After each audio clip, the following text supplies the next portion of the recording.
I've been thinking all about my enemies. Titanic sinking, who killed the Kennedys? Perusing journals and picking up all my memories. I was dripping on low stakes and jealousy. Grown now, did my life get any different with the tools I'm on now? Would a young me even listen? I've been in this part of town, and I never should have spoke to you. Done that with you, blowing smoke and goddamn. Vlog 86, showing up here to Peppermill, parking garage, and heading over to the poker room on a Friday night. By the way, if you watch this vlog, you know nobody battles more OMCs than me. You know, I don't have to deal with as many pros as a lot of you do playing in Vegas, but I feel like I have a lot of OMCs that I tend to get involved with. I was thinking of creating a video, top 5 characteristics of the OMC. So if you have any ideas for that, comment below, and you might make it into that video. That said, I'm sure there will be some OMCs here tonight, so let's jump in this 3-5 here at Peppermill. By the way, as you can see, it appears they really remodeled this upper section of the Peppermill on the 2nd floor. They just have so much money here, they don't know what to do with it. So they just start redoing stuff. Like, why is there a TV right here? Nobody goes up here. They're putting $100,000 TVs where nobody goes. That's how you know that things are going well here at the Peppermill. I should first point out that the game remains only one $5 blind, despite being 9-handed now with the plexiglass. Apparently the reason is to avoid the constant debate over whether to chop or not to chop. Started out in the 1 seat, so I didn't film. There, I ended up flopping top set and ended up playing it perfectly, as I got a guy with pocket deuces to bluff on a 10-5-6 flop when I had pocket 10s. After he didn't bite on the turn when I checked to him, a deuce came on the river, and I felt at him. So I was up big right out of the gate.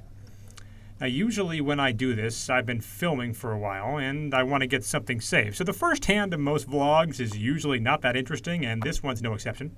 I pick up ace-jack offsuit under the gun +1 and make it 15. Under the gun 3 makes it 45. And I fold, and felt pretty good about that fold when he flashed me 2 aces. So I was still up about 800 early on and had a great image. And that was put on display when the button straddles 10 and under the gun calls. The low jack calls as well, and I'm in the hijack with pocket jacks. I make it $55 here, and one by one, everyone folds. Something that never would happen if I had been down $800. Next hand folds to me in the low jack, and I look at 2 red 3s and decide to open it up to 15. The cutoff calls, and the blind makes the call as well. So with 45 in, it comes ace of hearts, king of hearts, 3 of clubs, giving me bottom set, and a great spot to fast play. I bet almost full pot, making it 40. The cutoff folds, and the blind makes the call. So with 125 in, the turn is the king of diamonds, giving me a boat. And the blind then bets out for $65. Now I generally like the policy of, even if they're drawing dead, you might as well make them pay to draw. So if he was on hearts, I figured I'd charge him more to see the river. Obviously, he's not folding a king, so I decided to raise it right there, making it 200. He thinks for a minute and calls, leaving himself only 160 behind. So with 525 in, the river is a complete brick, the 6 of clubs, and he checks. And I obviously have only one move here, is to go for his final 160. He does not snap call, which was kind of surprising, but he ultimately does put the money in. So we have an $845 pot, which obviously I'm going to win, never getting a look at his hand, but I ended up thinking that he just had an ace based on his river calling speed. And later on, the game kind of fizzled out a bit, so playing 5-handed, we get a limp, and I pick up pocket jacks in the hijack. I make it 25, and the cutoff calls. Everyone else folds, so with 60 in, it comes 9-6-3 with 2 clubs, and I bet 35. The cutoff thinks for only a second before making it 75. And I figure folding here in a 5-handed game is a little weak. So I decide to come along with my overpair. So with 210 in, the turn is the 4 of clubs, bringing in front door clubs, and I check. He bets 125. Now it's important to note that I had a godlike image at this point. I'd won almost every hand I'd played the entire night, and this guy had given me no action. In fact, he was the guy who showed me those 2 aces earlier when I laid down the ace-jack.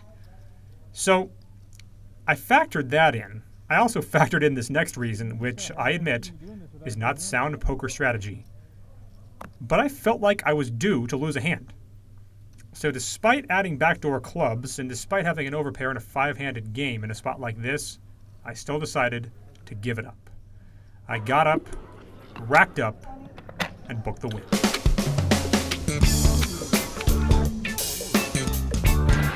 All right, it is a little before midnight.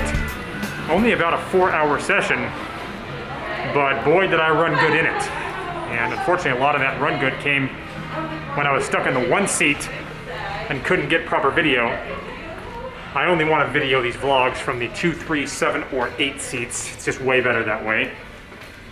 But a $1,217 win. So one of the better days of 2020 to this point. Blowing smoke and goddamn, how when will I ever be the man? Hang around with people who will never understand. Cause y'all don't know a thing about the places that I've been or where the fuck I'm going. A heck of a sunset here in the biggest little city, checking in from Rock Boulevard, overlooking the Grand Sierra Resort in downtown Reno in the background. I was going to have more hands in this vlog, but it's not looking like I'm filling up to it at the moment, given the story, the news story. It's been getting a lot of attention over the last week. And I'm shifting to my house the following day, as this camera is not particularly good at recording sound when there's any kind of wind, as you've probably seen on previous vlogs. But the story that I'm referring to is the disappearance of Yukon Brad Booth, a guy that I've mentioned on this vlog before. And then I kind of had realized that he didn't necessarily want me mentioning him, and given the fact that he literally could not be a nicer guy, I decided to adhere to that. But I guess I'm going to have to break that rule in this instance, just in the off chance that, you know, anyone finds out anything or whatever the case may be. But if you haven't heard, Brad Booth was last seen here in Reno on July 13th, and the Reno Police Department reported seeing him, or at least were aware that he had been spotted leaving the Grand Sierra Resort. And the story that has been reported is that he borrowed a car from his roommate and they took off in it, and no one's seen him. And there's some wild theories floating out there on the internet. I've seen most of those. I'm sure some of you have too. I'm not even going to lend credence to some of them. But the interesting part about this, and again, I'm not trying to say this means anything, I'm just kind of weighing in on this story, is just how close to that July 13th date it was when I had last contacted him. And I had texted back and forth with Brad probably on a weekly basis for the last year. I'd become fairly friendly with him. I'm not saying great friends, but like I said, couldn't be a nicer guy. We talk hockey together. We obviously talk poker. So I knew him reasonably well. And if you remember a couple of vlogs back when I talked about booking back-to-back $2,000 losses, one was in 3-5 against an ultimate VIP and the other one came in a 5-10 game. Well, it was him that put together that 5-10 game. And I couldn't have been more appreciative of what he did for me in getting me the 6th and final spot in that game in a dream lineup. And I'll show you the text that came on Friday, July 10th, as you can see it. He said, "I have a friend coming down from Tahoe who enjoys the social aspect of poker. You may want to consider the 5-10. Just a thought, my friend." And then he ran down the lineup, which I jumped in. It was an amazing game. And unfortunately for me, I got destroyed in it, but that doesn't matter to me. The fact of the matter is I lost it to the VIPs, which is going to happen. You book your biggest losses in the best games, and that was what happened there. The interesting thing is, though, 2 days later, Sunday, July 12th, Brad texting me, "Sorry for giving you a heads up about a good game and then you running like shit. I won't do that anymore. It feels bad when things don't work out. Sorry, Ben. And as you can see, I then told him that I'm not upset and that I appreciated him giving me a good opportunity to make money and that I appreciated that. So that was July 12th. July 13th is the last day that anyone sees him. So I just wanted to say that I do hope for the best. I know he's had a turbulent career up and down, going from bluffing Phil Ivey on high stakes poker off his pocket kings when he bought him for $1 million to, playing in 3-5, and I don't exactly know how that happened. I know there's been theories. I know that Russ Hamilton was involved, but all I can say about the guy is that I thought he was the nicest guy that I've really ever known. He's got that Canadian hospitality, and I just wanted to say that I hope for the best. So, Yukon Brad Booth. Let's hope that he turns up and everything's all right. But I just felt it necessary to kind of chime in on this story, given the fact that it's been talked about on the Dat Poker podcast and so many other places here in the poker world. That will wrap it up for this edition of the vlog. Again, I apologize for not getting more hands in this time, but I'm going to go shoot those here tomorrow and then have them for you, I hope, next week.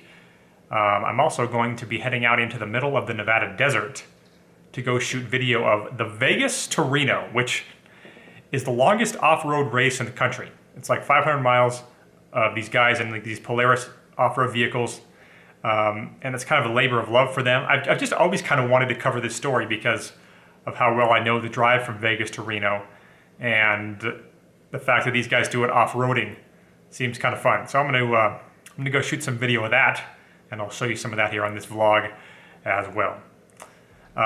You can always, by the way, click on the link in the description below to check out my latest episode of Silver State Sights over on colotv.com and follow me on Instagram at Ben Deach. Hit the like and subscribe buttons, and we are back next time. Will I ever be the man? Hanging around with people who will never understand. Cause y'all don't know a thing about the places that I've been or where the fuck I'm going. When the